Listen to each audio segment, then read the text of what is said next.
पत्नी ने गंभीरता से कहा, महाराज एक ही उपाय है, मैं आपको कुछ जादुई खड़ाऊ दूंगी जिन्हें बनाने में 8 दिन लगेंगे। तब तक आप हमारे घर रहें, बाहर कदम मत रखिएगा वरना खतरा फिर आ सकता है। राजा ने सिर हिलाकर हामी भरी। 8 दिन गुजरे, हर दिन एक अग्नि परीक्षा सा। 8वें दिन लोहार की पत्नी ने उन्हें वे चमत्कारी खड़ाऊ सौंपी और कहा, महाराज इन्हें पहनकर चल पड़िए, जब तक ये दोनों खड़ाऊ एक साथ न फट जाए आपका संकट खत्म नहीं होगा। राजा चल पड़े। दिन गुजरे, महीने बीते, अंततः वह जगह आई जहाँ दोनों खड़ाऊ एक साथ चटाक से फट गए। राजा सोचा अब जाऊं तो कहाँ। तभी एक युवती नदी से पानी भरती दिखी। वह परिचित सी लगी। उन्होंने हंसकर पूछा, अच्छा तो यही तुम्हारा ससुराल है? युवती चौंक कर देखा, फिर भावुक हो बोली, हाँ भैया यही मेरा ससुराल है। विक्रमादित्य मन में खुश हुए, जैसे लंबे सफर में अपना मिल गया हो। वह बोली, इतनी जल्दी चल दिए? चलिए घर, ढेर बातें करनी है। राजा मुस्कुराए, अच्छा बहन तेरी बात कैसे टालूं? वे घर पहुँचे। युवती का पति पूछा, ये कौन? वह बोली, मेरे मायके से आए हैं, मेरे भाई विक्रम जी। अब आप यहाँ आराम कीजिए भैया, जीजा जी से गपशप कीजिए, मैं आपके लिए स्वादिष्ट व्यंजन बनाती हूँ। वह व्यंजन बना ही रही थी कि देवयोग से राजा रसोई में जा पहुँचे। देखा एक झुकी हुई थकी हारी बूढ़ी औरत चूल्हे पर खाना बना रही है और फूट फूट कर रो रही है। विक्रमादित्य का दिल पसीज गया। उन्होंने नम्रता से पूछा, माँ आप रो क्यों रही हैं? तभी उनकी बहन दरवाजे पर खड़ी धीरे बोली, भैया क्या बताएं, छोड़िए, इनका दुख कोई मिटा नहीं सकता। बहन की आंखों में पीड़ा साफ दिख रही थी। राजा की दया उफान पर आ गई। वे बोले, बताओ तो सही, शायद मैं मदद कर सकूं। बहन कुछ पल चुप रही, फिर गले दबाकर बोली, भैया ये कोई और नहीं, मेरी सास है। ये इसलिए रो रही है क्योंकि आज उनके बेटे यानी आपके जीजाजी का आखिरी दिन है। यह सुन विक्रमादित्य सन्न रह गए। यह खबर बिजली सी गिरी। उन्होंने दृढ़ता से कहा, बहन चिंता मत करो, बताओ वह कौन है जो तुम्हारे पति के प्राण लेने वाला है? मैं उसे सबक सिखाऊंगा। बहन की आंखें फिर नम हो गईं। वह बोली, भैया वह कोई इंसान नहीं, एक शक्तिशाली यक्ष है। अब तक उसने सैकड़ों को निगल लिया। जब वह आता है तो आंधी तूफान लाता है। विक्रमादित्य का सब्र टूटने लगा। उन्होंने सख्त स्वर में पूछा, वह कौन है जिससे तुम सब डरते हो? तब बहन ने पूरी कहानी खोलकर बताई। वह एक क्रूर यक्ष है भैया। हमारे राज्य के राजा ने उस यक्ष से वचन लिया था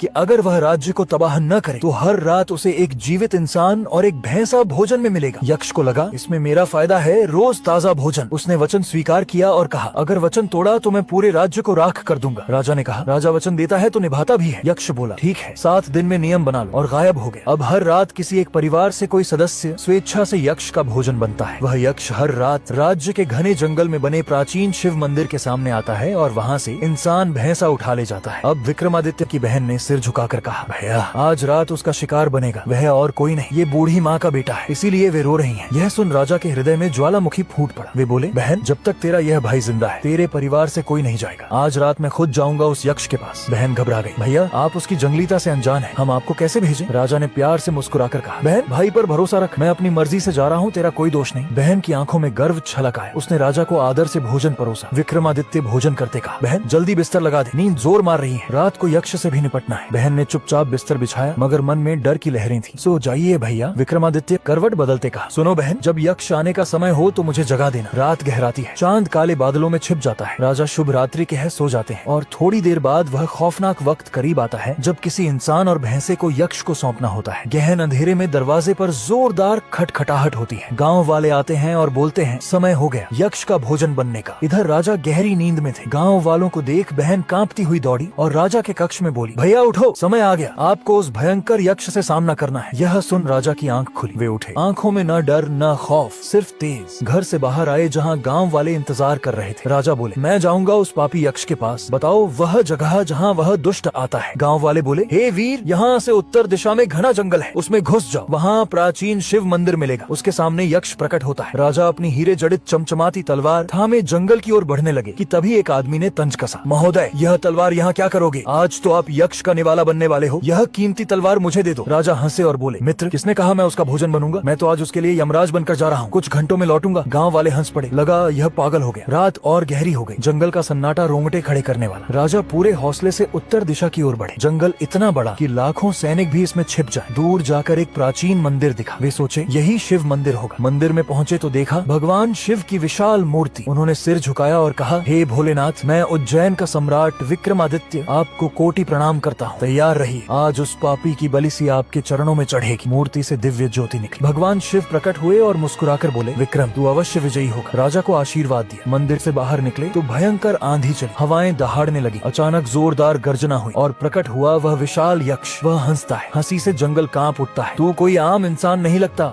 सब मेरे सामने कांपते हैं, तू बेखौफ खड़ा है, कौन है तू? राजा गर्जे, हे नीच यक्ष, अपराधी यमराज से अपना परिचय नहीं पूछते, मैं उज्जैनी का चक्रवर्ती सम्राट विक्रमादित्य हूँ। यक्ष जोर से हंसा, अब तो हर कोई खुद को विक्रमादित्य कहलाता है, चल अब तू मेरा आहार बनेगा। राजा तलवार निकाली जो रात में सूरज सी चमकी। बोले, तुझे अंतिम मौका देता हूँ यक्ष, भाग जा और प्राण बचा ले, वरना आज तेरी अंतिम रात। यक्ष क्रोध से पागल हो गया, दहाड़ा और हमला कर दिया। भयंकर संग्राम हुआ, धरती डोलने लगी। आखिर एक ही प्रहार में राजा की तलवार ने यक्ष का सिर धड़ से अलग कर दिया। कटा सिर शिवजी के चरणों में गिरा। राजा गरजे, जय भोलेनाथ, हे प्रभु इस पापी की बलि स्वीकार करें। युद्ध की थकान से राजा मंदिर में आराम करने लगे। यक्ष के कटे सिर को तकिया बनाकर उस पर सिर टिकाया और गहरी नींद सो गए। सुबह हुई, मुखिया को फिक्र हुई। सैनिक भेजे यह देखने की वह युवक जिंदा है या भागा। उस जमाने में लोग खुले में शौच जाते थे। सुबह जंगल जाते लोग यक्ष का सिर विहीन धड़ देखकर खुशी से उछले। कोई बोला, मैंने इसे एक मुक्के में मार गिराया। कोई बोला, मैंने अपने लात से। कोई उस पर थूकता, कोई पानी डालता। मुखिया के सैनिकों ने देखा यक्ष मरा पड़ा है। वे दौड़े मुखिया के पास और सब बताया। मुखिया के होश उड़ गए। बोला, यह असंभव है। खबर आग की तरह फैली। राज्य के राजा को पता चला तो वे हैरान। बोले, रथ तैयार करो, हम खुद जाएंगे और देखेंगे वह महावीर कौन है जिसने इस आतंक का खात्मा किया। मेरे प्यारे श्रोताओं, आगे की रोचक कहानी जल्द अपलोड होगी। तब तक अपना और अपनों का ख्याल रखें।